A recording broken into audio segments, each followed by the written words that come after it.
우리 아멘 아멘으로 함께 화답합시다. 할렐루야. 아멘 아멘. 할렐루야. 아멘 아멘. 네, 우리 잠들어 있는 우리의 영혼과 몸을 깨우셔야 돼요. 그냥 안 봐도 이렇게 가만히 계실 것 같은데 우리 한 번 더 아멘 아멘으로 우리 영혼과 화답하면서 우리 영혼과 몸을 깨웁시다. 할렐루야. 아멘 아멘. 할렐루야. 아멘 아멘. 네, 우리 주일 예배에 오신 성도님들을 예수님의 이름으로 사랑하고 축복합니다. 추석 잘 보내셨나요? 우리 여러 가지 삶 속에서 여러 가지 이 신앙의 어려움을 겪게 되는데 공통적으로 좀 얻게 되는 그 신앙의 어려움이 명절 때 조금 찾아오는 것 같습니다. 그래서 이제 명절 잔소리 메뉴라는 것도 아마 여러분 보셨을 것 같아요. 우리 중고등부 학생들 지금 예배하는 자리에 앉아 있죠. 우리 중고등부 이제 학생들에게는 이제 이런 게 있대요. 모의고사 몇 등급 나왔니? 대학 어디로 가니? 5만 원짜리 메뉴라고 합니다. 5만 원 용돈을 드리면서 이 잔소리를 할 수가 있다는 거예요. 또 청년들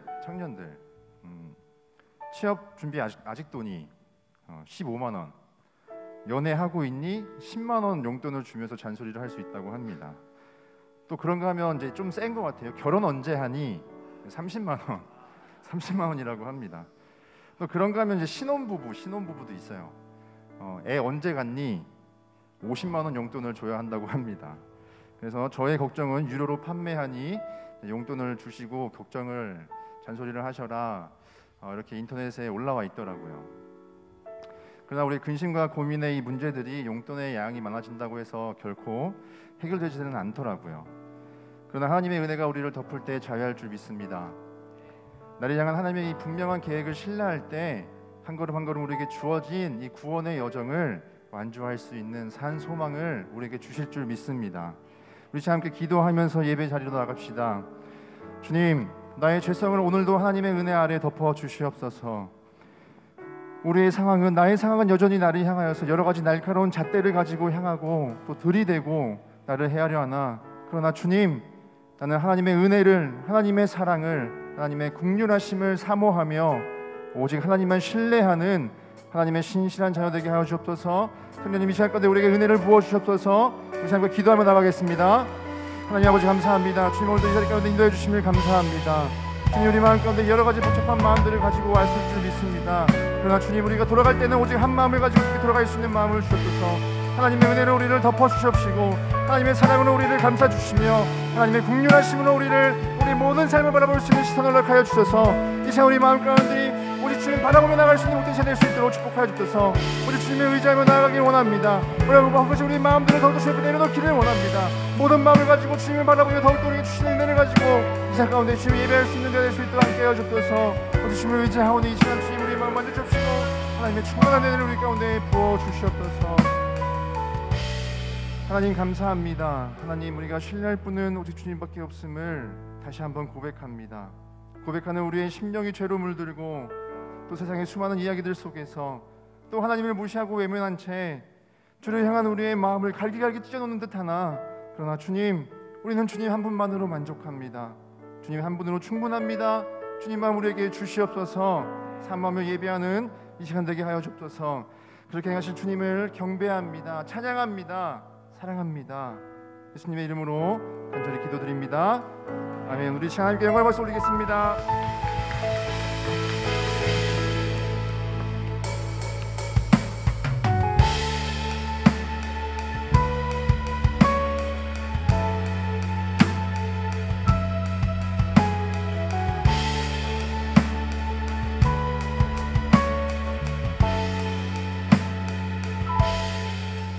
시작됐네.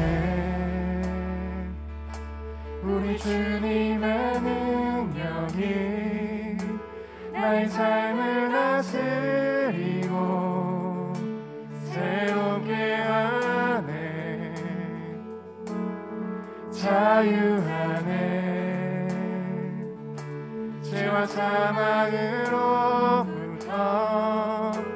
나의 삶은 변하구나.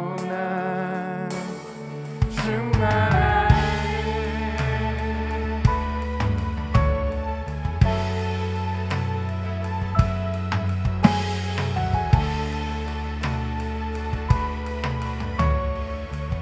고백하겠습니다. 시작됐네.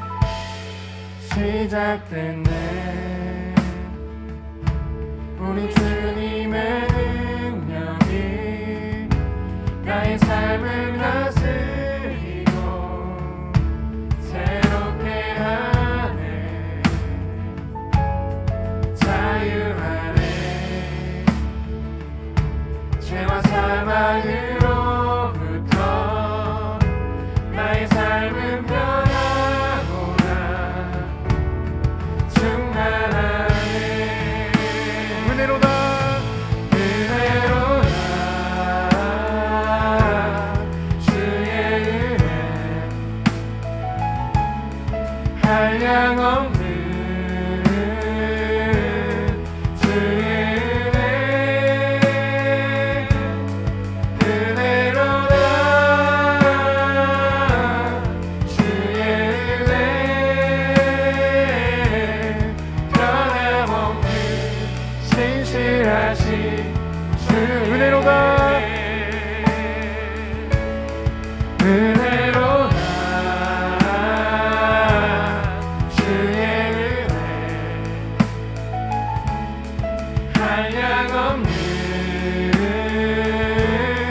주의 은혜. 은혜로다.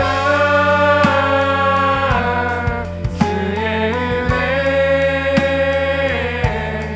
변함없는 신실하신 주의 은혜.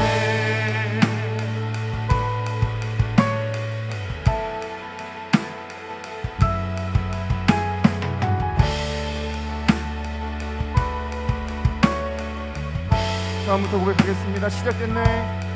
시작됐네.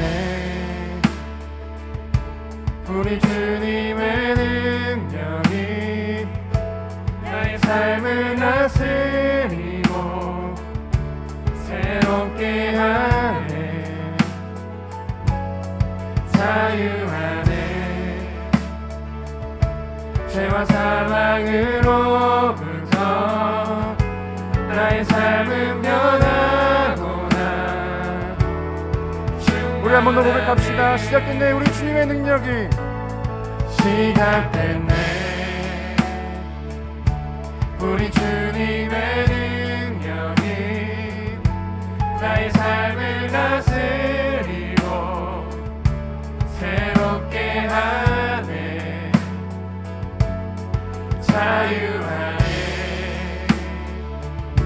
죄와 사망으로부터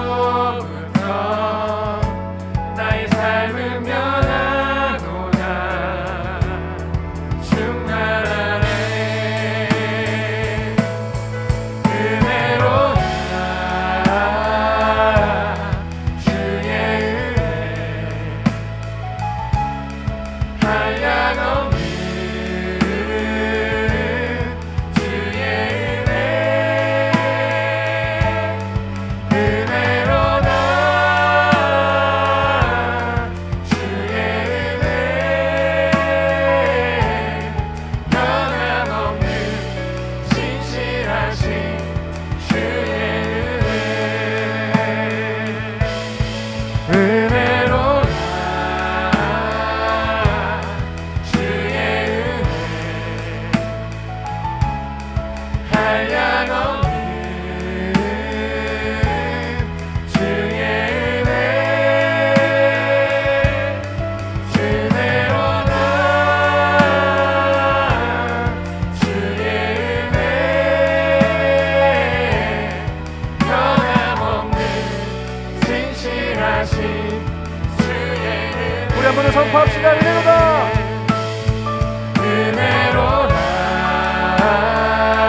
주님의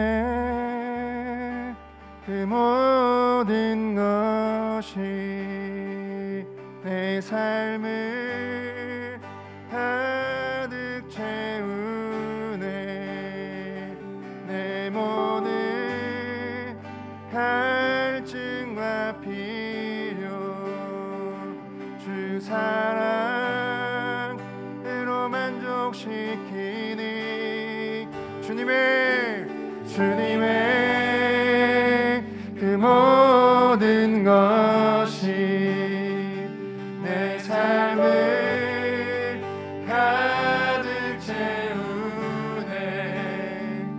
내 모든 갈증과 필요 주 사랑으로 만족시키니 부족함 없네.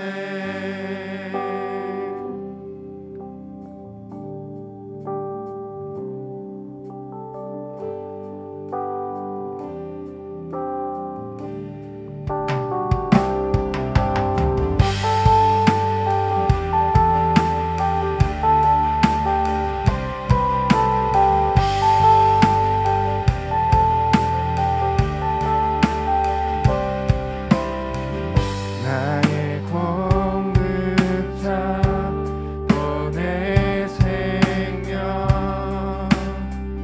놀라우신 하나님 주 나의 상급 삶의 이유 놀라우신 내 죄 위하여 계속하신 놀라우신 하나님 내 죄 위하여 계속하신 놀라우신 하나님 다시 오실 왕 나의 모든 것 놀라우신 하나님 주님의 그 모든 것이 내 삶을 가득 채우네. 내 모든 갈증과 필요 주 사랑으로 만족시키니 부족함 없네.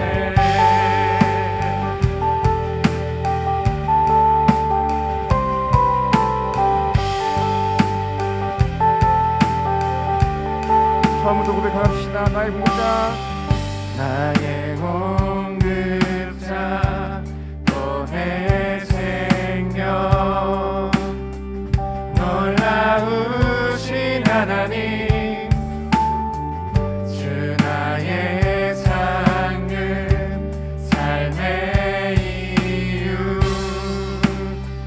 놀라우신 내 죄 위하여 계속하신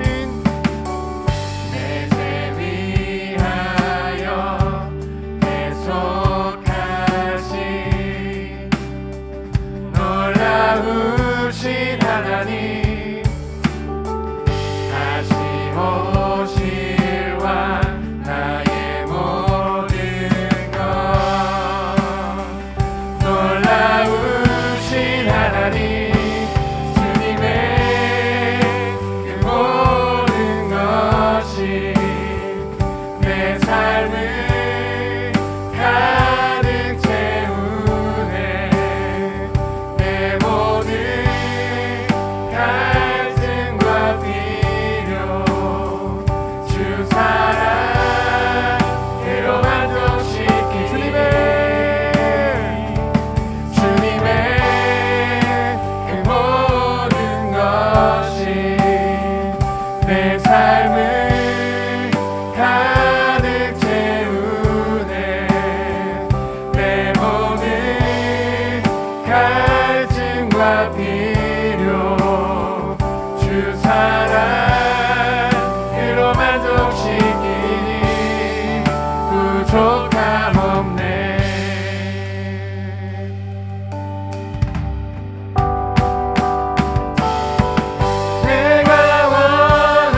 삶을 가득 채우네.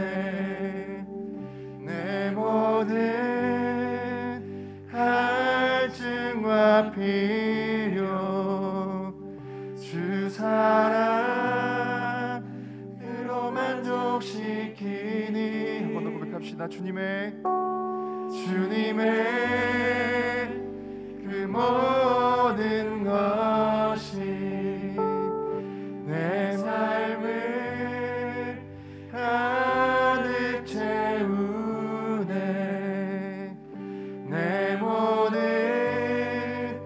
갈증과 필요 주 사랑으로 만족시키니 부족함 없네. 우리 함께 기도하기를 원합니다. 내가 원하는 것보다, 내가 말하고 하는 것보다 더욱더 크고 놀라우신 주님, 나의 삶을, 나의 생각을, 감정과 마음까지도 오직 주님만으로 채워주시옵소서. 우리 함께 주여 한번 외치고 간절히 기도하도록 하겠습니다. 주여!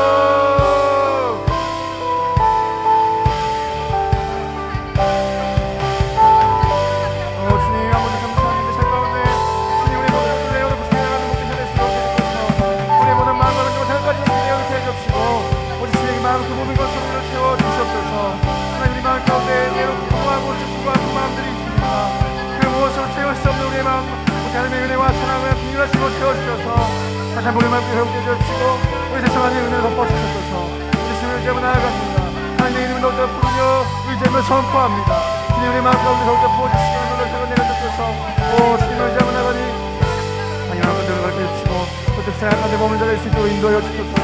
하나님, 우리 말씀에 너도 주의 이름을 신뢰하는 마음 주시고 우리 자신을 끊임없이 주님을 거부하고 부인하나 하나님 그것을 말미암아서 그래도 주의 말씀을 놀라우신 말씀 우리 영혼이 믿음으로 반응할 수 있도록 하나님 인도하여 주시옵소서. 오늘도 주님 앞에 예배로 불러오셨습니다. 아버지, 우리의 삶을 주님께 맡겨드립니다. 주님을 의지합니다.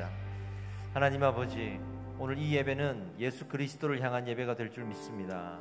한 주 동안 우리가 내가 내 삶의 주인이 되어 왔고 우리가 범죄하여 왔고 교만하였습니다. 이 예배를 통해 다시 하나님의 은혜를 붙들고 내가 하나님을 주인으로 모시고 그리고 하나님의 은혜 아래 거할 수 있는 시간 될 수 있도록 인도하여 주시옵소서. 모든 영광을 우리 하나님 오직 한 분에게 올려드립니다. 그 이름이 높임 받으시고 홀로 영광 받아 주시옵소서. 예수님의 이름으로 기도드립니다. 아멘. 우리 각 가정에 계신 분들도 그 자리에서 함께 일어나셔서 사도신경으로 신앙을 함께 고백하겠습니다. 고백합시다. 나는 전능하신 아버지 하나님, 천지의 창조주를 믿습니다. 나는 그의 유일하신 아들 우리 주 예수 그리스도를 믿습니다. 그는 성령으로 잉태되어 동정녀 마리아에게서 나시고 본디오 빌라도에게 고난을 받아 십자가에 못 박혀 죽으시고 장사된 지 사흘 만에 죽은 자 가운데서 다시 살아나셨으며 하늘에 오르시어 전능하신 아버지 하나님 우편에 앉아 계시다가 거기로부터 살아있는 자와 죽은 자를 심판하러 오십니다. 나는 성령을 믿으며 거룩한 공교회와 성도의 교제와 죄를 용서받는 것과 몸의 부활과 영생을 믿습니다. 아멘. 할렐루야. 주일 예배에 참여하신 모든 분들 우리 축복합니다.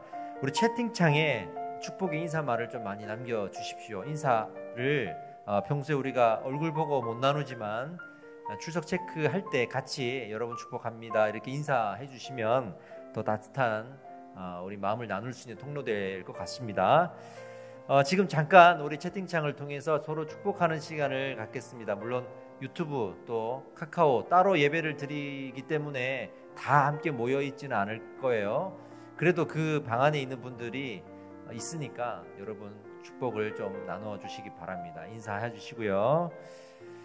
계속 우리 인사 나누면서 광고 말씀 드리겠습니다. 제 온라인 예배가 계속되고 있죠. 생각보다 좀 길어지고 있고 제 예상에는 추석 연휴 지나고 10월 중순 이후로는 현장 동시 예배가 가능하지 않을까 예상을 좀 하고 있습니다. 사실은 저희가 이제 이 기포시청하고도 담당자와 통화를 하면서 그 때를 좀 보고 있는데요. 아직까지는 공식적으로 집합 금지 명령이 해제되지 않았습니다. 그래서 이 온라인 예배를 계속 유지를 할 거고요. 단지 현장 동시 예배가 언제부터 가능할지에 대해서 예의주시하고 있습니다. 한 가지 중요하게 공지드릴 것은 두 가지인데요. 하나는 이 온라인 기간이 너무 길어졌기 때문에 정부의 집합 금지 명령이 해제되는 대로 저희는 현장 예배를 드릴 것입니다. 그 해제 명령이 있는데도 불구하고 온라인 예배만 더 드린다고는 하지는 않을 거고, 그 명령에 따라서 저희가 바로 즉각 반응해서 현장 예배를 드릴 것입니다.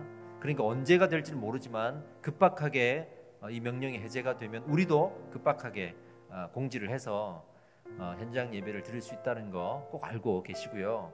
또 하나는 그렇지 않더라도 저희가 온라인 예배 안에서는 또 현장에서 20명 정도가 함께 예배할 수 있기 때문에 이런 모든 저희가 활용할 수 있는 이 행정명령의 툴을 이용해서 아이디어를 좀 내려고 합니다. 그래서 사실은 오늘 조금 제가 아이디어를 낸 게 있어서 발표를 하려고 했는데 여러 교회 상황을 살펴보면서 조금 더 이 정부와의 소통이 필요하겠다라는 좀 생각이 들었어요. 좀 상황이 좀 혼란스러운 부분들이 있어서 제가 조금 더 이번 주 중에 확인을 하고 여러분들에게 빠르면 주중에 문자로 연락을 드릴 수도 있을 것 같고, 아니면 다음 주일 날 정확하게 다시 공지를 해드리도록 할 테니까 공지를 좀 기다려 주시고 또 기도해 주시기 바랍니다. 바라기는 하루라도 빨리 모여서 예배할 수 있기를 바라고요. 또 여러분들도 마음 모아서 하나님 앞에 간구해 주십시오. 그리고 이 말씀 사경회 온라인 유튜브에 업로드가 되었습니다. 여러분들 당초 예상보다 조금 더 빨리 저희가 공개를 해드렸고요. 추석 연휴 기간에 또 먼데 안 가시는 분들이 있으니까 집에서 이 사경회를 들으시도록 배려를 했습니다. 계속 녹화 영상은 올려놓을 테니까 반복해서 시청을 하시고 또 내 신앙의 반석으로 삼아 주십시오. 그리고 질문이 있는 분들이 있어요. 사경회를 들으시면서 내 개인적인 질문이 있다면 저한테 문자로 보내주세요. 그 질문들을 좀 모아서 제가 금요 기도회 시간을 이용해서 좀 답변을 드릴 수 있도록 하겠습니다. 질문이 없을 수도 있는데 있다면 제가 모아서 한꺼번에 답을 드리도록 할 테니까 저의 그 핸드폰 문자 아시죠? 단체 문자로 지금 다 뿌려지니까 질문을 문자로 보내주십시오. 그리고 금요 기도회는 돌아오는 금요 기도회도 없습니다. 쉽니다. 저희가 공휴일이 금요일 날 겹치면 무조건 쉽니다. 그래서 그때는 가정에서 가족들과 함께 보내시고 또 가능한 개인적인 묵상의 시간을 더 가지는 데 노력해 주십시오. 그래서 이번 주 금요일은 예배가 없고요. 10월 16일 다음 주 금요일에 저희가 만나도록 하겠습니다. 히즈 스토리 묵상집 10월호가 나와 있습니다. 지금 한 50권 정도가 남아 있어요. 그래서 여러분들 필요하신 분들 보내드릴 텐데 2권 이상 신청하시면 저희가 우편으로 무료로 보내드리겠습니다. 돌아오는 화요일 10월 6일 날 2차분 발송을 할 테니까 역시 저한테 문자로 책 권수와 그리고 이름, 주소 이렇게 보내주시면 우편으로 화요일 날 발송하도록 하겠습니다. 남으면 또 남은 대로 저희가 이 책을 또 폐기를 해야 돼요. 그래서 귀하게 만들어진 책이니까 전도용으로도 많이 사용해 주시고 주변에 많이 좀 흘려 보내주시는데 도와주시면 좋겠어요. 또 중요한 광고 있습니다. 우리 노네임 월십 예배팀에서 또 하주리 집사님께서 총괄을 하고 계신데 집사님을 중심으로 우리 예배팀이 연합해서 앨범을 제작을 합니다. 온라인으로 디지털 싱글 음원을 4곡을 제작 중이고요. 현재 가이드 녹음까지 다 마친 상태라서 생각보다 속도를 좀 내고 있습니다. 너무 좋아요. 너무 은혜롭고 제가 앨범을 또 이 사역팀에서 이렇게 내는 일들에 관여를 많이 했었는데 사전에 이렇게 들어보거든요. 가이드 녹음을. 그러면 오히려 저같이 이렇게 음악을 전공하지 않은 사람들이 들으면 더 잘 알아요. 이 곡이 많이 불려지겠다. 또 이 곡이 많은 사람들이 좋아하겠다를 더 잘 알아요. 근데 이 4곡 중에 제가 어떤 곡을 타이틀로 할까라고 생각했을 때 헷갈릴 정도로 좋습니다. 여러분 기대해 주셔도 좋고요. 그리고 이참에 또 이 제작하는데 비용이 드니까 마음을 모아서 기도해 주시고 후원도 해 주십시오. 예배팀이 사실은 지난 2월부터 온라인 예배가 코로나 때문에 시작이 되면서 계속 헌신해 왔습니다. 방송팀하고 예배팀이 스태프들이 거의 매주 나와서 이 자리를 메워주셨습니다. 교회는 누군가의 헌신이 필요하거든요. 누군가는 힘들고 스트레스 받고 푸시 당하면서 누군가는 섬겨야 되는 자리예요. 근데 그 자리를 우리 예배팀과 방송팀이 참 열심히 섬겨주셨습니다. 우리는 이 감사를 놓쳐서는 안 됩니다. 하나님께 감사한다고 사람에 대한 감사를 놓쳐서는 안 되잖아요. 이 예배팀에게 여러분들이 따뜻한 선물 하나 해주신다고 생각해 주시고 우리 앨범 제작하는데 이 후원을 해주시면 좋을 것 같아요. 교회 헌금 계좌를 이용해 주셔서 자기 이름 뒤에 앨범이라고 꼭 써주셔야 됩니다. 그래야 앨범 후원으로 사용이 됩니다. 많이 또 선물해 주시고 섬겨 주십시오. 또 기대하겠습니다. 우리 제자 훈련을 계속하고 있는데 지금 지난주부로 확신반 그리고 성장반이 수료가 되었습니다. 그래서 지금 여기 광고에 보시면 새가족반 15기 신청받고 있고 성장반 7기, 제자반 3기 지금 개강 예정에 있는데 해당되시는 분들은 빨리 신청해 주시고요. 단지 이 날짜가 개강 예정이라고 되어 있는데 지금부터 개강하는 이 양육은 현장에서 모여서 할 거거든요. 그래서 아직 현장에서 모이지 못하는 상황이 연장이 돼서 개강 날짜에도 모이기가 어려우면 부득이하게 조금 더 연장할 수도 있습니다. 요거 감안해 주셔서 이 날짜를 생각해 주시고요. 왜냐하면 많은 분들이 모여서 하고 싶대요. 양육을 온라인으로 받는 것보다 모여서 하고 싶다고 저한테 계속 건의를 하셔서 이번에 개강하는 그룹들은 오프라인으로 꼭 할 수 있도록 노력해 보겠습니다. 일단 저희가 이렇게 예정을 해놨으니까 신청 안 하신 분들 서둘러서 신청해 주십시오. 우리 제자훈련 그래서 수료자들이 있습니다. 비록 모이지를 못해서 수료식을 하질 못하지만 여러분들이 또 채팅창에서 축복한다고 또 응원해 주셨으면 좋겠어요. 확신반 10기 수료자들 제가 호명하겠습니다. 호칭 생략하고 이름만 호명하겠습니다. 변운희, 변운재, 김경빈, 주신정, 최정식, 이은영, 김용성, 김은영, 오승현, 문천식, 손유라, 박예진, 이예진, 박예은, 이예진 이렇게 모두가 3주간의 확신반 과정을 마치고 수료를 했습니다. 축복합니다. 우리 박수 한번 부탁드리겠습니다. 감사합니다. 저희가 수료증을 만들어 놓을 테니까 교회 오실 때 받아가실 수 있도록 하겠습니다. 그리고 성장반 6기 또 수료하시는 분들을 호명하겠습니다. 김원규, 김태영 B, 이은주, 김승미, 박상록 이렇게 5분 수료하셨습니다. 박수 부탁드립니다. 축복합니다. 이분들이 12주간의 성장반 과정을 마쳤어요. 이번 성장반은 절반은 오프라인으로 절반은 온라인으로 이렇게 했는데 그래도 너무 재밌고 감사했어요. 그리고 성장반까지 오시면 그 양육받는 공동체가 하나 돼요. 서로가 친해지고 그대로 제자반으로 올라가고 싶어 하시고 너무 좋은 네트워크가 됩니다. 그래서 다음 성장반도 기대하고요. 또 이 성장반이 고스란히 제자반으로 또 옮겨갈 거예요. 제자반도 기대하겠습니다. 성장반 수료하고 제자반 신청 안 하신 분들 이번 기회에 다 하십시오. 해서 또 제자반 1년간 격주로 모이는데 1년간 저와 같이 신앙을 좀 배웠으면 좋겠습니다. 제자반은 삶을 나누는 거예요. 서로 간의 삶을 나누고 서로 간의 삶을 배우고 그러면서 신앙을 우리가 삶에 적용하는 훈련을 하는 그런 양육반입니다. 그러니까 좀 편하게 오셔서 참여하실 수 있을 겁니다. 마지막으로 우리 세례식 안내해 드리겠습니다. 11월 15일이 추수감사주일입니다. 그래서 이때 세례식이 있는데 올해 우리 부활주일에도 세례식을 못했잖아요. 이때 하겠습니다. 신청 자격 잘 확인하시고 학습, 입교, 세례, 유아세례 신청해 주십시오. 특히 유아세례에 해당되시는 분들은 부모님이 꼭 챙기셔야 됩니다. 3살 이전에 신청을 하셔야 됩니다. 3살 넘어가면 유아세례 해당이 안 됩니다. 신청해 주시고요. 그리고 저한테 다 문자를 주십시오. 저한테 문자를 주십시오. 교육 및 문답 일정도 확인해 주시고요. 그리고 끝으로 우리 사경회 때 이벤트 했잖아요. 우리 상품 받으실 분들이 있는데 이번 주 중에 저희가 자택으로 다 보내드리도록 하겠습니다. 감사합니다. 우리 함께 준비하신 예물을 드리겠습니다. 예배합니다 찬양하시면서 온라인 계좌를 이용해서 우리 헌물을 드리겠습니다. 우리 현장에 계신 분들도 온라인 계좌를 이용해 주시기 바랍니다. 우리 함께 찬양합시다. 완전하신 나의 주님, 완전하신 나의 주, 의의 길로 날 인도하소서. 행하신 모든 일 주님의 영광 다 경배합니다.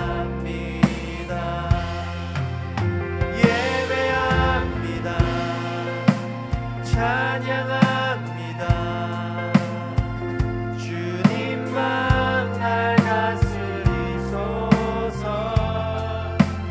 예배합니다. 찬양합니다. 주님 홀로 높임 받으소서. 예배합니다. 예배합니다. 찬양합니다. 주님만 날 다스리소서. 예배합니다. 찬양합니다. 주님 홀로 높임 받으소서. 아멘. 기도하겠습니다. 하나님, 이 예물을 드릴 때에 우리의 중심이 어디에 가 있는지 하나님 아십니다. 그 중심이 하나님의 말씀 앞에 가 있을 수 있도록 우리에게 은혜를 허락하여 주시옵소서. 하나님, 나의 인생의 주인이 하나님이시고 내 삶의 주인이 하나님이시고 내 소유의 주인이 하나님이시고 이 고백을 내가 살아가면서 올려드릴 수 있다는 것이 우리 신앙의 본질인데 오늘 말씀을 통해서 이 신앙이 회복될 줄 믿습니다. 우리 각 가정마다 어려운 일들이 있습니다. 사업장에, 가정에, 학교에, 관계에, 건강에 어려운 아픔들이 있습니다. 하나님, 이 모든 우리 성도들의 기도의 단을 하나님 기뻐 받아 주시고 어려움 가운데 응답받아 평안을 누릴 수 있도록 그 은혜를 허락하여 주시옵소서. 예수 그리스도 이름으로 기도드립니다. 아멘. 할렐루야. 감사합니다. 우리 하나님의 말씀을 함께 나누겠습니다. 오늘 말씀은요, 사무엘하 20장 1절로 2절입니다. 다윗 이야기를 계속 이어가도록 하겠습니다.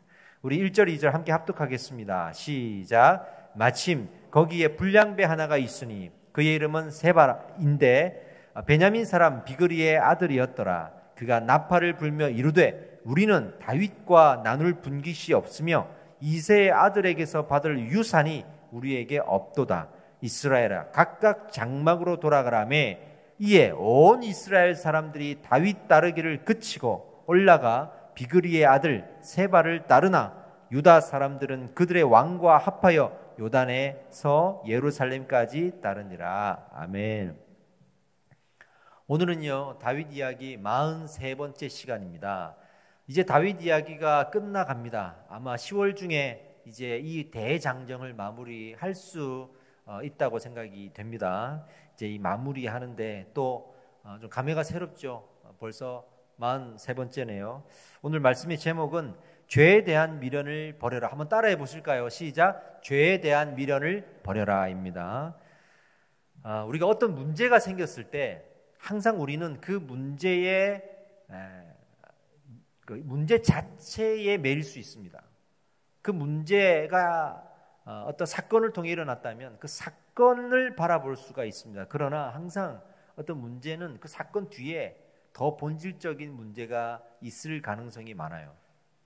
그러니까 이스라엘의 문제가 뭐냐면 지금 이 상황에 표면적으로는 다윗을 왕으로 섬기는 것을 거부하고 새로운 왕을 섬기겠다고 하는 다윗 왕에 대한 반역인 것처럼 보이지만 본질적으로는 하나님에 대한 반역이에요.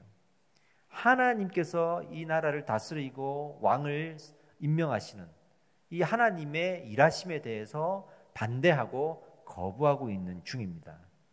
그러니까 내가 다른 사람에게 어떤 상처를 받았다고 할 때 두 가지 중에 하나예요. 하나는 그 사람과의 어떤 사건이 있었겠죠. 그 사건이 문제일 수 있고요. 또 하나는 그 사건 뒤에 더 본질적인 문제가 있을 수가 있어요. 이걸 어떻게 알 수 있냐 그러면 시간이 지나서 우리가 확실히 알 수 있죠.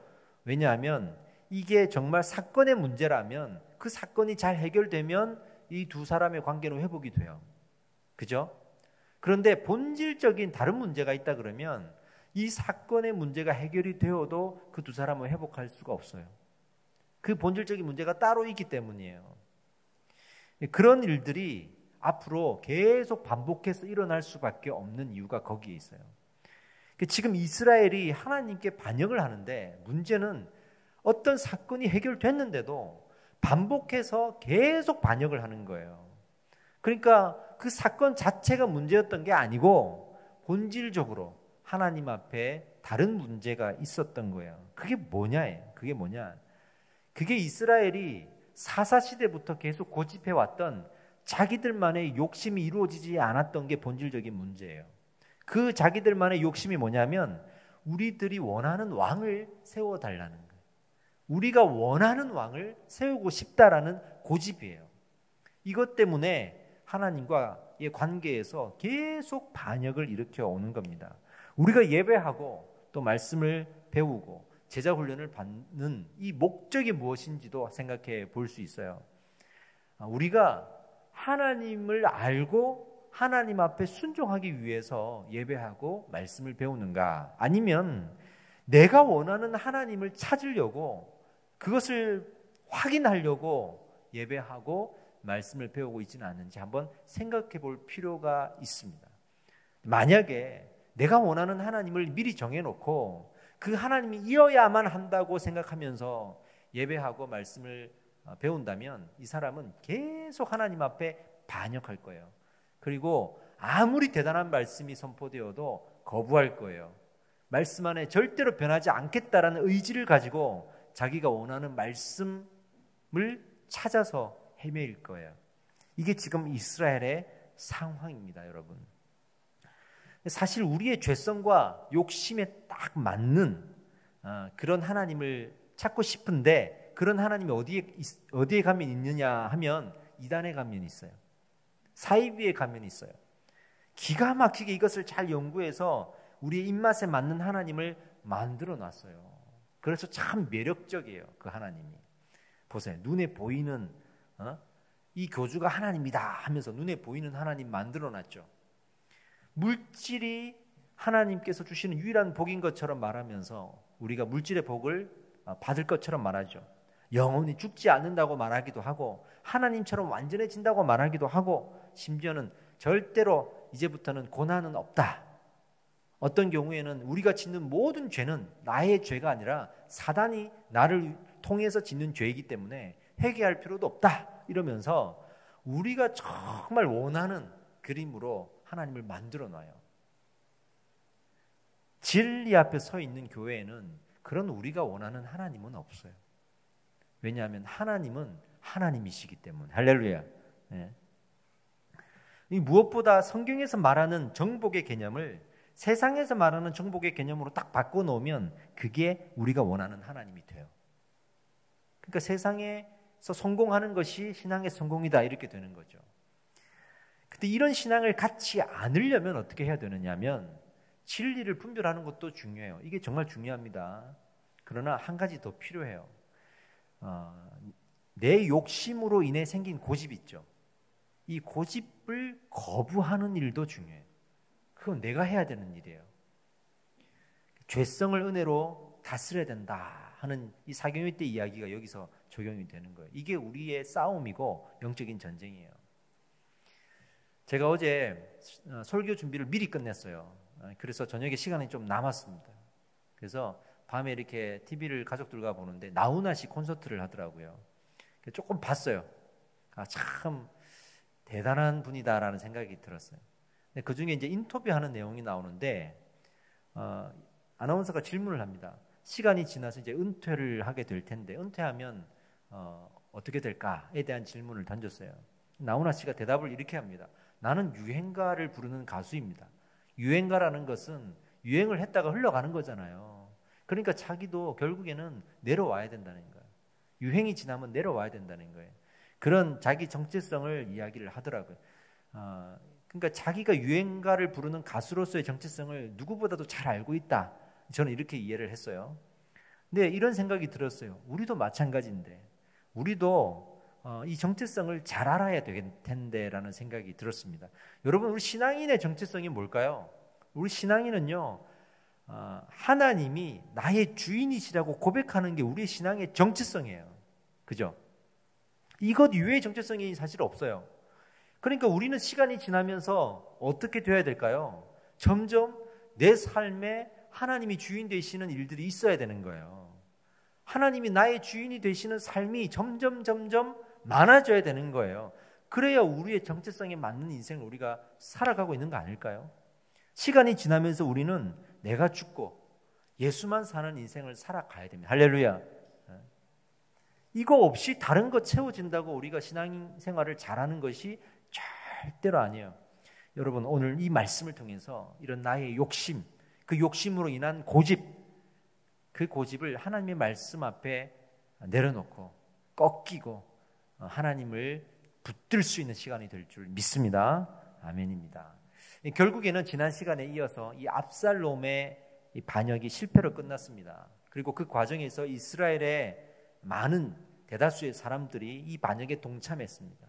그런데 이 반란이 실패로 끝났으니 이 많은 대다수의 이스라엘 백성들은 다시 다윗 왕을 섬겨야 하는 상황이 됐고, 그나마 다시 섬겨보려고 노력을 했습니다. 근데 정확하게 말하면 반역에 실패했다가 아니라 자신들이 원하는 왕을 세우고 싶었는데 그 일에 실패한 거죠. 그래서 다시 자신들이 원하지 않는 왕을 섬겨야 하는 상황이 됐습니다.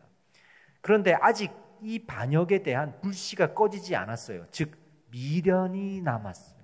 오늘 말씀의 제목처럼 미련이 남았어요. 이 미련이 사사시대부터 계속 되어왔던 고집이었기 때문에, 꺾여보지 않았던 고집이기 때문에 미련이 남는 거예요. 그러니까 다윗을 다시 섬기고자 했지만 그렇다고 자신들이 회개하지도 않았죠. 이게 미련이 남았다라는 말의 근거예요. 그런데 꼭 이제 이런 죄에 대해서 미련을 가지게 되면 이걸 기가 막히게 간파하는 사람들이 있어요. 누구냐면 사기꾼들. 우리가 죄에 대해서 미련을 갖고 하나님께 뭔가 저는 이제 더 이상 죄를 안 지을게요, 거룩하게 살게요라고 오긴 왔는데 이 미련이 이만큼 남아있어요. 이게 사단이 알고 세상이 알고 죄가 압니다. 그리고 사기꾼들이 압니다. 꼭 이 사람들한테는 그와 관련되어 있는 영적인 사단의 무리나 아니면 사기꾼들이 달라붙어서 이 사람을 뒤흔들어 놓아요. 오늘 이 말씀에는 불량배라는 표현이 나와요. 그 이스라엘의 미련을 뒤집어 엎는 사람, 바로 불량배라는 표현이 나옵니다. 어떤 불량배가 다시 다윗에게 반역을 일으키자라고 구호를 외쳐요. 영향력이 없는 그냥 불량배예요. 사기꾼이에요. 종교 사기꾼 뭐 이런 거죠. 그러니까 영향력이 없는 한 사람인데 그 사람이 누구냐면 바로 세바라는 이름을 가진 사람이 등장합니다. 이 세바가 누구냐면 이 사람을 알기 전에 이스라엘의 이 잠깐의 역사를 좀 이야기하고 얘기를 해야 돼요. 보세요. 이스라엘이 처음에 나라가 없던 시절에 애굽에서 종생활을 하다가 탈출해서 가나안 땅에 가죠. 가나안 땅에 들어갈 때 이스라엘의 공동체의 형태가 어땠냐면 12지파로 나눈 형태였습니다. 그래서 가나안 땅을 정복하면서 땅을 나누어 갔는데 이 지파들이 연합을 하죠. 그러니까 사실은 12개의 지파가 함께 연합한 공동체였어요. 연합 공동체였단 말이에요. 그래서 그 가나안 땅에서 삶을 시작했고 나중에 가나안 땅에서 사사기 시대를 지나면서 끊임없이 이제는 우리도 지파 간의 연합이 아니라 하나의 나라가 되고 우리가 원하는 왕이 세워질 때가 되었다라고 생각하고 하나님 앞에 그 왕을 지속적으로 요구를 했던 거예요. 단지 자기들이 원하는 왕이 세워지기를 좀 바랬죠. 그리고 하나님께서 그래, 그러면 네가 원하는 대로 한번 해봐. 누굴 세울까 하다가 사울이 왕으로, 초대 왕으로 세워졌던 거예요. 물론 실패했죠. 그런데 사울이 왕이 되었다가 그때 사울 옆에 있으면서 큰 권력을 행사했던 사람들이 누굴까요? 당연히 이 12지파 중에서 사울이 출생했던 사울의 지파겠죠. 바로 베냐민 지파입니다. 이 베냐민 지파 사람들이 갑질을 하는 거죠. 권력을 잡는 거죠. 더 세밀하게 들어가면 사울가의 사람들, 사울의 친척들이 그 한자리 하지 않겠어요. 사울이요, 하나님께 범죄하였고 또 블레셋과의 전쟁 중에서 죽었어요. 그래서 사울 시대가 끝났어요.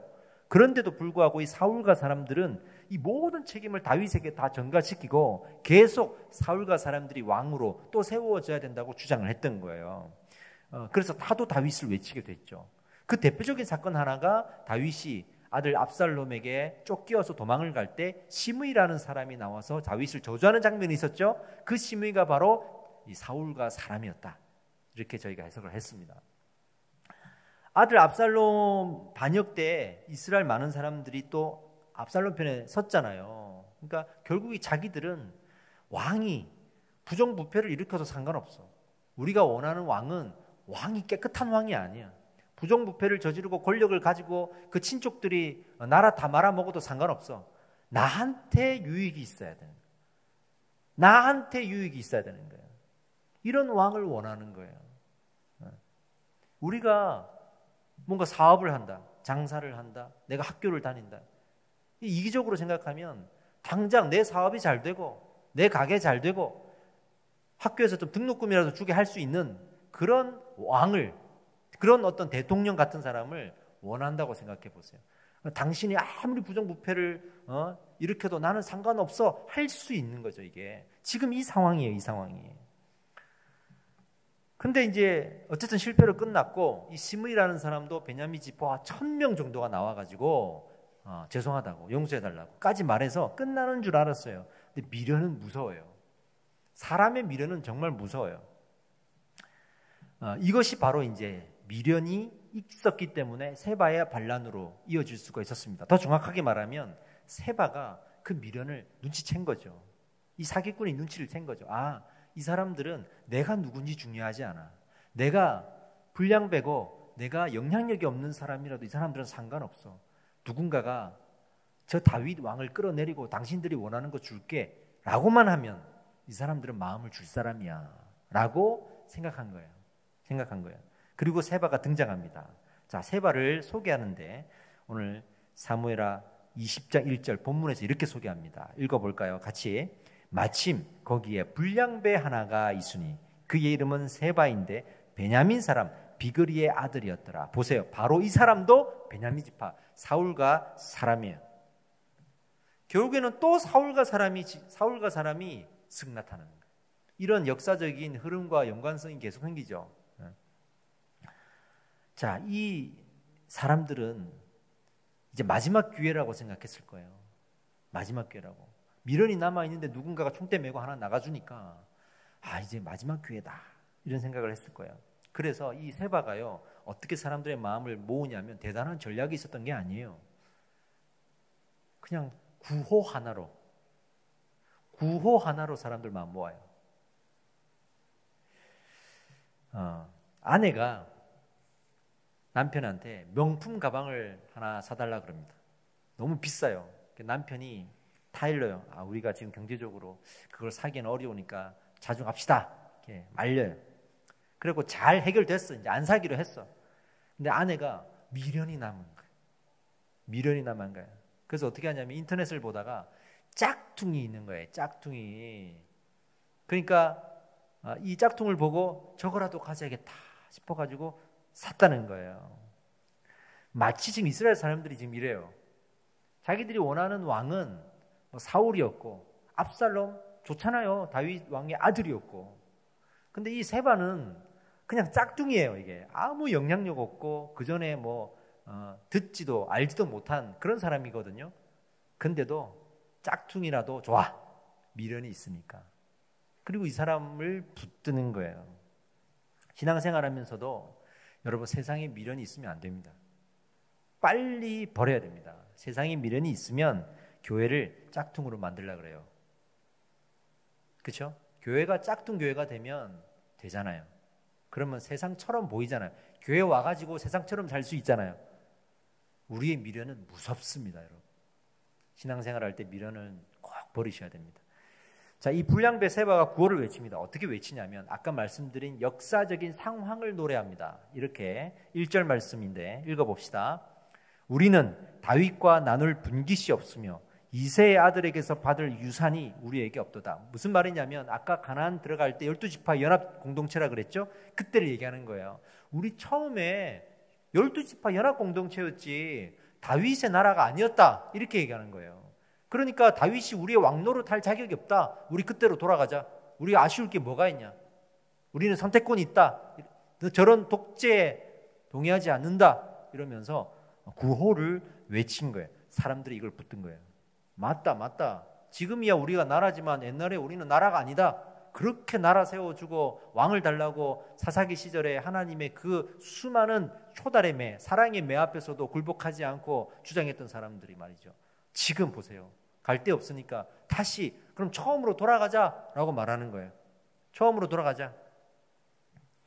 자기들 이익과 딱 맞아 떨어지는 구호였기 때문에 우리 신앙도 나의 오래된 고집이 말씀 앞에 안 꺾이면요 결국 내 편 들어줄 사람을 찾거나 그 사람을 내 편으로 만들어야 돼. 그러니까 교회도 그렇게 만드는 거예요. 그 사람이 세바와 같은 사람이라도 상관없어. 내 편만 되어주면 돼. 그래서 우리는 내 편 들어주는 사람을 찾아다니는 거예요. 여러분 내 편을 들어주는 사람 찾지 말고 내가 하나님 편이 되는 사람이 됩시다. 할렐루야. 미련을 갖는 사람이 되지 말고 하나님 앞에 빨리 미련을 내려놓는 사람이 됩시다. 그렇게 축복합니다. 근데 반면에 이런 상황들이 또 하나 다른 메시지를 던져줘요. 어떤 메시지냐면 드디어 사울과의 이 반항이 끝나간다는 것도 얘기해 주는 거예요. 이 세바 같은 사람을 붙들고 있는 걸 보니 한편으로는 끈질기게 쫓아온 과거가 보이지만 또 한편으로는 이제는 끝났다라고 하는 미래가 보이는 거예요. 갈 때까지 간 거죠 이게. 마치 이 장면을 보면서 우리의 그 죄성이 끈질긴 생명력을 보는 것 같아요. 계속 살아 숨쉬고 은혜로 하나님께서 덮어주지만 조금만 방심하면 또 언제 그랬냐는 듯이 살아 숨쉬어서 팔딱팔딱 뛰으려고 하는 그런 우리들 말이죠. 어떤 분이 이 뱀으로 술을 담궜대요. 뱀으로 술을 담궈서 10년이 지났대요. 중국에서 이렇게 있었던 일을 인터넷에 떴더라고요. 그 이제 먹으려고 그걸 열었는데 뱀이 살아서 튀어나왔다잖아요. 이게 있을 수 있는 일인가? 근데 기사가 나왔길래 저도 이게 긴가민가. 우리의 죄성이 그래요. 나 이제 10년 정도 신앙생활 했고 은혜 받아왔으니까 나는 이미 죄성이 죽었어라고 생각할 수 있어요. 아니요. 은혜가 걷어지는 순간 언제 그랬냐는 듯이 우리의 죄성은 활개를 칩니다. 여러분 내 죄성이 죽었다고 생각하는 순간 정말 내가 죽어요. 내 신앙이 죽어요. 아직도 살아있다라는 것을 우리는 믿어야 돼요. 아직도. 이것이 우리의 겸손한 신앙입니다. 그래야 하나님을 붙듭니다. 자, 그런데 또 성경이 또 카메라를 어디로 돌리냐면 다윗의 진영으로 돌려요. 지금 다윗의 바깥 상황은 이스라엘이 지금 세바를 붙들고 짝퉁이라도 붙들고 미련을 가지고 반역하려고 하는 상황이잖아요. 이스라엘 내부 진영을 딱 비추는데 이 내부 진영에 어떤 일이 벌어지냐면 또 다른 짝퉁 하나가 튀어나와요. 계속 문제를 일으키는 한 사람. 누구죠? 다윗의 군대 장관이었던 요압. 이 사람이 계속 또 반복적으로 문제가 이렇게. 이 사람도 지금 본질적인 문제가 있는 거야 지금. 이 요압 장군이 어떤 욕심을 가졌냐면 이 요압 장군은 왕은 괜찮아. 당신은 내가 섬기겠다 이거야. 대신에 내가 원하는 대로 결정해 주세요 이거야. 내가 원하는 결정을 해달라는 거야 이게. 근데 그 결정을 안 해주니까 계속 문제를 일으키는 게 세바와 똑같은 사람이 안에 있는 거예요 지금. 여러분 다시 말하지만 신앙은요 하나님 앞에서 내 고집이 꺾이는 겁니다. 할렐루야. 내 신앙이 내 고집이 꺾이는 거 한번 따라해 봅시다. 신앙은 내 고집이 꺾이는 겁니다. 아멘. 우리 옆 사람한테 한번 축복해 주세요. 고집이 꺾이기를 축복합니다. 고집이 꺾이기를 축복합니다. 제가 어릴 적에 어머니와 이제 시장을 따라가면 이제 제가 어린 나이니까 얼마나 먹고 싶은 게 많겠어요. 그 당시에는 이렇게 큰 마트가 없었잖아요. 재래시장 따라가면 슈퍼에서 동네 슈퍼에서 못 보는 많은 먹을거리들이 있잖아요. 특히 도넛 같은 거는 막 눈 돌아가는 거예요. 그 설탕이 그렇게 발라져 있으니까 가면은 나는 엄마한테 이거 사달라 저거 사달라 막 사달라고 조르기 바쁜 거예요. 제가 3남 1녀 중에 막내예요. 그러니까 조르기 시작하면 저도 이제 한 조름 하는 거예요.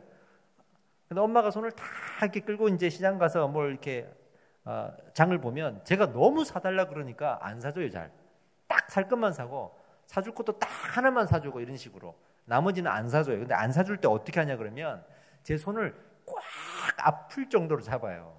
내가 아 하고 소리를 지르면 그게 이제 엄마의 메시지야. 가만히 있어. 살 거 다 샀어. 하나 이상 안 돼. 그러면서 이제 데리고 가잖아요. 그 엄마가 꽉 붙잡았던 그 손을 저는 잊을 수가 없죠. 마치 신앙은요, 이 어머니가 꽉 손을 붙들듯이 하나님께 순종하는 것과 같아요. 하나님이 우리가 이 죄성이 바닥바닥 틀려 그러면 우리의 손을 꽉 잡고 가만히 있어 하시거든요. 그게 은혜란 말이에요. 그게 은혜란 말이에요. 맨날 선물 갖다 주는 게 은혜가 아니에요. 나한테 맨날 선물 가져다 주고 돈 주는 부모가 좋은 부모도 아니고 그런 걸 바라는 자녀도 건강한 자녀가 아닌 거예요.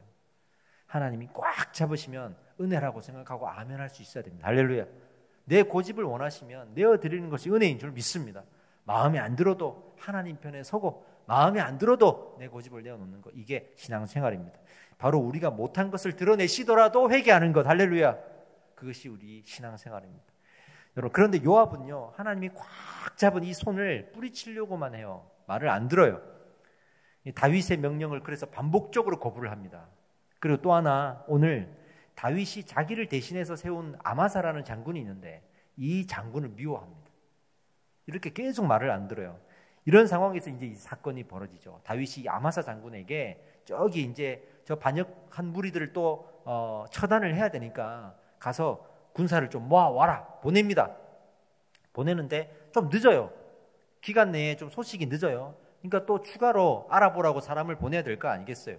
그때 군대 장관 2명을 보내요. 아비새 장군과 요압 장군. 둘이는 형제예요. 아비새와 요압 장군을 보내요. 가요.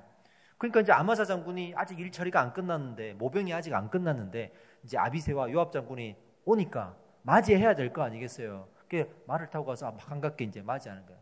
말에서 내려와가지고 이제 서로 이제 인사를 하는데 요압 장군이 가까이 와가지고 안으려고 그러는 거예요. 아, 그럼 저 사람이 안으려고 나도 안아야겠다. 방심하고 이렇게 있는데 그 안고 포옹하는 자세에서 아마사 장군의 수염을 이렇게 잡더니 칼로 찔러서 죽여버려요. 어느 정도 성경에 디테일한 설명이 되어 있냐면 한 번에 찔렀는데 그 칼이 관통했고 창자가 튀어나와서 2번 다시 공격할 필요가 없을 정도로 큰 상처를 입고 아마사 장군이 그 자리에서 꼬꾸라서 죽어요. 마치 이 성경이 이 부상의 장면들을 세밀하게 기록하는 것이 우리 죄악의 결과를 세밀하게 나타내려고 하는 의도인 것처럼 그렇게 기술하고 있어요. 그리고 나서 이제 요압 장군이 다시 한번 그 명령을 거부한 거죠. 불순종한 거죠. 그리고 나서 요압과 아비새가 힘을 합쳐서 이제는 반역군을 쳐부수기로 하는 겁니다. 근데 갔는데 이 반역군이 어디에 숨어 있었냐 그러면 아벨성이라는 데에 숨어 있었어요. 그러니까 아벨성을 포위하는 거예요. 포위하고 토성을 쌌습니다. 막 토성을 싸서 이 아벨성을 공격하려고. 토성을 쌓는다는 게 중요해요. 왜냐하면 사실은 세바만 잡으면 되는 거거든요. 세바만 잡으면 끝나는 거예요. 근데 이 요압과 아비새는 이미 기세가 등등하고 뭐든지 조금만 이 세바와 관련돼 있으면 다 잡아주겠다. 옛날 그 왜 간첩 잡을 때 있잖아요. 간첩 옆에만 있어도 간첩인 거. 그런 식으로 이제 사람을 몰아세우는 거예요. 그 아벨성에 있는 사람 다 죽일 듯한 기세로 포위를 하고 토성을 쌓는 거예요 지금. 그러니까 결과주의죠. 또 내가 공로를 멋지게 세워야지. 이 사람들을 다 반역군으로 몰아넣고 이 사람들 내가 다 죽이고 처단했다 그러면 또 공로를 세우겠지. 안 그래도 내가 아마사 장군을 죽였는데 저것도 내가 잘못한 건데 근데 그걸 또 만회하기 위해서는 좀 더 큰 공로가 필요하겠지. 이 아벨성을 제물로 삼아야겠구나라고 생각하는 거예요. 그 포위를 하고 토성을 막 쌓습니다. 여러분 토성 쌓는 거 이러고 영화에서 본 적 있어요. 중국의 삼국지 같은 영화 보면 이 토성을 쌓는 장면이 나온대요. 아주 대단한 전략인 것 같아요. 성이 높으니까 그 성보다 더 큰 토성을 쌓아서 위치를 선점하고 공격을 하는 거거든요. 그 성안을 공격하겠다는 의도잖아요, 이게. 그런 기세등등한 모습으로 토성을 쌓고 있는데 하나님께서 이 요압에게 메시지를 던지세요. 메시지를. 어떻게 메시지를 던지냐면 한 지혜로운 여인을 그 성 안에서 보내요. 그래서 이 성 안에 있던 이 지혜로운 여인이 성 밖으로 나와서 이 요압을 만납니다. 만나가지고 네 가지 이야기를 해요. 하나가 뭐냐면 세바만 죽이면 되는데 왜 이 성 안에 있는 죄 없는 사람들까지 쑥대밭을 만들려고 합니까? 부당하다. 두 번째, 여기에 있는 사람들은 지혜로운 사람들입니다. 그래서 예전부터 속담이 있는데 무슨 문제가 생겼거든 저 아벨성에 가서 물어보라 라는 속담이 있었을 정도로 여기 있는 사람들은 참 지혜로운 사람들입니다. 그걸 이용하시라. 세 번째, 그러니까 그 세바를 잡는 일을 당신들이 하지 말고 우리한테 맡겨라. 우리한테 맡겨라. 네 번째, 그래서 우리가 세바를 잡아서 목을 쳐서 그 목을 가지고 올 테니까 기다려라. 네 가지를 얘기를 해요. 그 실제로 요압이 들으니까 그럴듯하거든요. 그러니까 좋아 해봐. 설마 했을 수도 있어요. 이게 이 슬기로운 여인이 성 안으로 들어가서 사람들을 모으고 이러이러하니 우리가 저 사람을 죽이자. 사람들을 설득해요. 사람들이 거기 설득이 돼. 그래서 이 세바를 자기들이 잡아서 죽이고 그냥 이 세바의 반란은 끝납니다. 너무 허무하게 끝나요. 얼마나 영향력이 없는 사람이었는지 이제 아시겠죠? 그렇게 끝나요. 여기서 보낸 하나님의 메시지가 뭘까? 하나님은 요압을 통해 일하지 않겠다는 거예요. 하나님은 인내하지 못하고 조급한 요압보다 이 지혜로운 여인이 오히려 낫다고 생각하시는 거예요. 그런 메시지를 보내는 거예요. 조급하지 말고 가만히 하나님을 신뢰하고 인내해야 되는데 왜 그렇지 못하느냐? 왜 고집을 꺾지 못하느냐라고 메시지를 보내는 거예요. 하나님은 요압을 부끄럽게 하셨습니다. 할렐루야죠. 예전에도 이런 메시지를 주신 적이 있어요. 언제냐면 사무엘이 사울을 왕으로 세울 때, 그때 사울 왕의 부임 설교를 할 때 이런 이야기를 했습니다. 사무엘상 12장 16절인데요. 함께 읽어볼까요? 시작. 너희는 이제 가만히 서서 여호와께서 너희 목전에서 행하시는 이 큰 일을 보라. 다시 한번 우리 신앙의 정체성을 찾으라는 메시지잖아요. 가만히 하나님께서 행하시는 그 큰 일을 보는 것, 이게 우리의 정체성이에요. 하나님이 주인이시고 하나님이 일하신다는 것을 인정하고 우리가 하나님을 의지하는 것이 우리의 정체성이에요. 하나님이 나의 주인이십니다. 할렐루야. 그 정체성을 찾으라고 사울왕이 세워질 때부터 얘기했단 말이에요. 그러니까 지금 요압에게 그 메시지를 보내는 거예요. 내가 하는 거야. 네가 하는 게 아니야 라고 말씀하시는 겁니다. 이것이 오늘 말씀의 메시지, 우리 신앙의 정체성을 찾고 그리고 그 정체성을 방해하는 가장 큰 걸림돌이 세상에 대한 미련이라는 것을, 죄에 대한 미련이라는 것을 우리에게 말씀하고 있습니다. 여러분, 말씀을 마무리하겠습니다. 여러분, 우리는요 잘 될 때 놀고 싶죠. 그래서 즐거운 음악을 찾아요. 근데 안 될 때 울고 싶죠. 그래서 슬픈 음악을 찾아요. 근데 우리가 성경은 언제 들다볼까요? 성경은 잘 안 될 때, 슬플 때 들다봐요.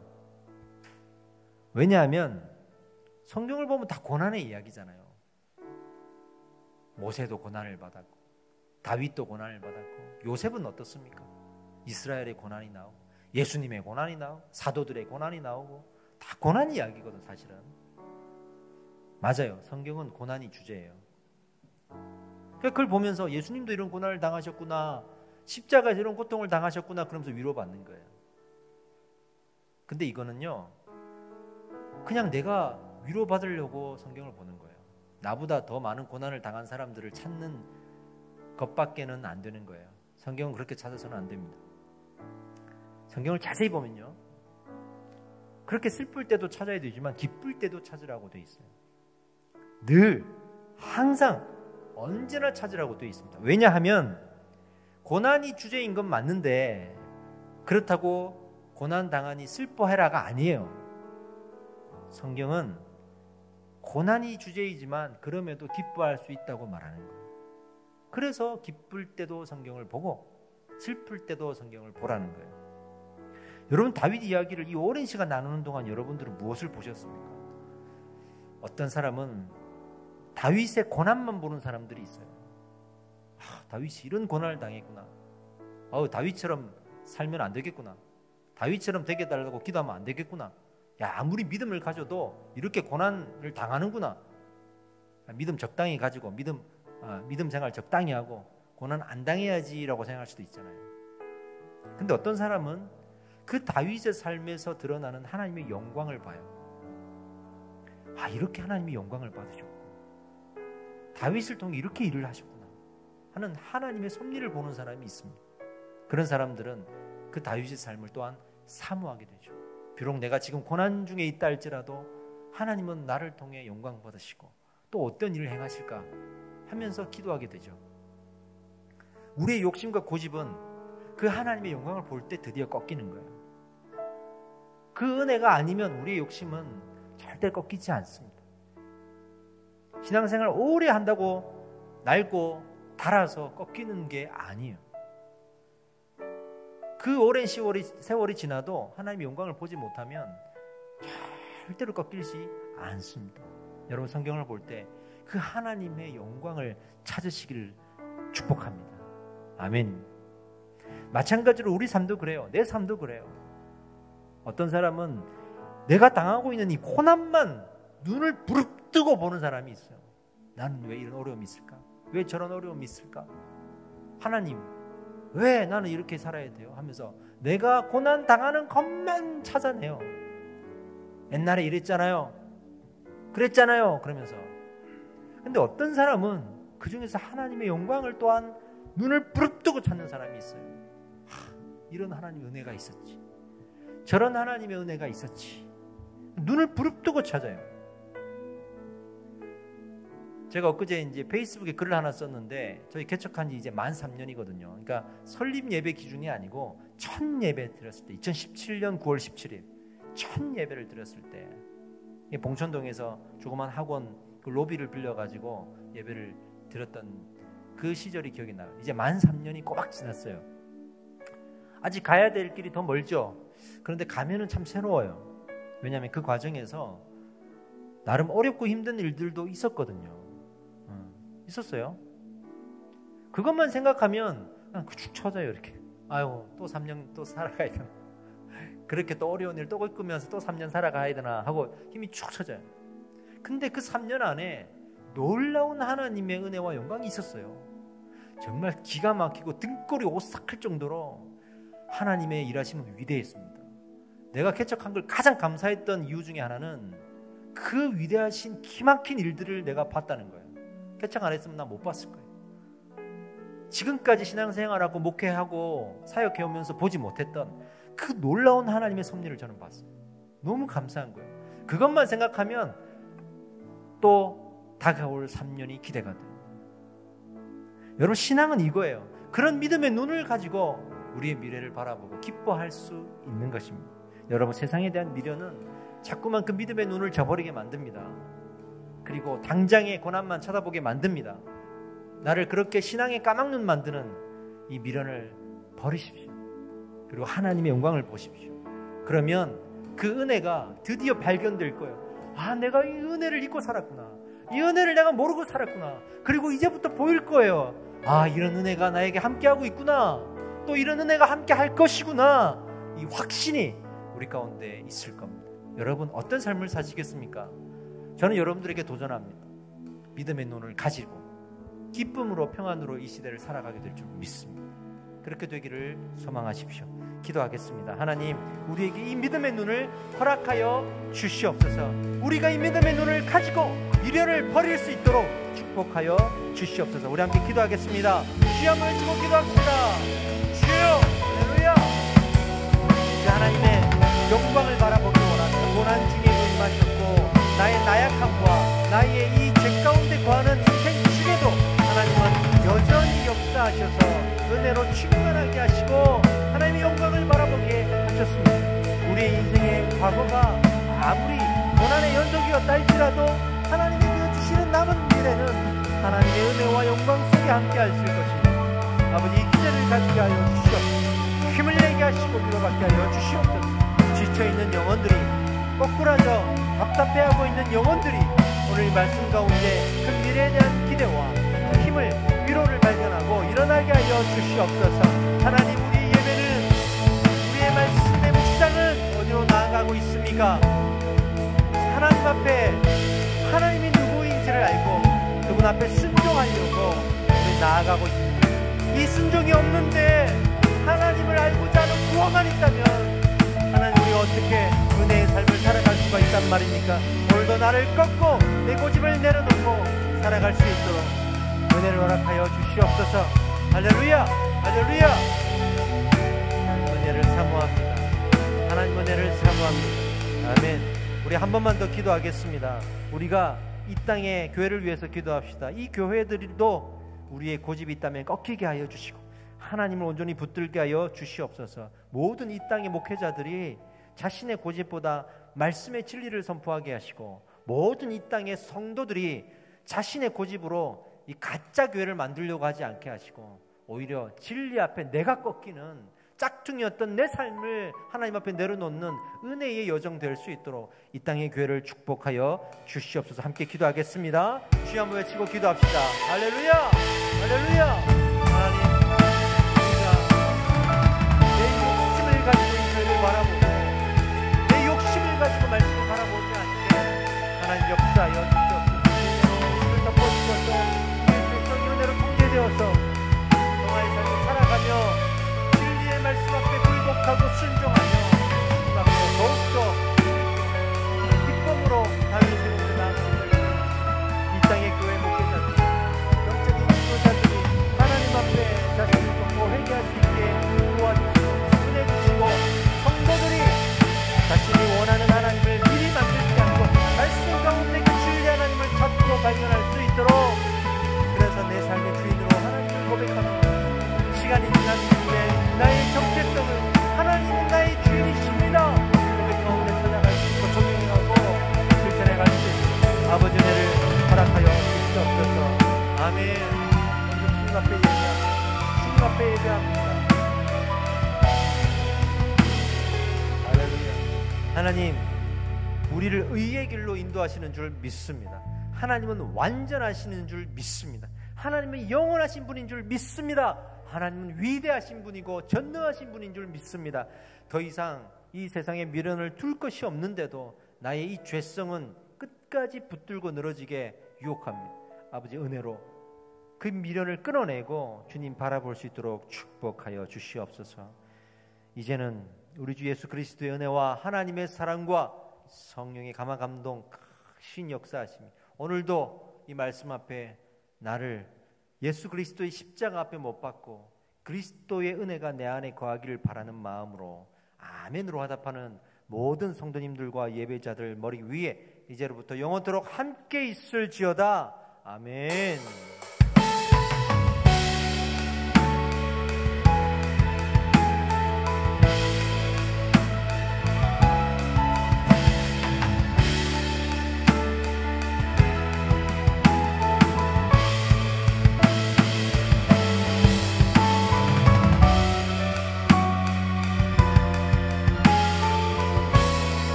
또 한 주간 승리하십시오. 할렐루야.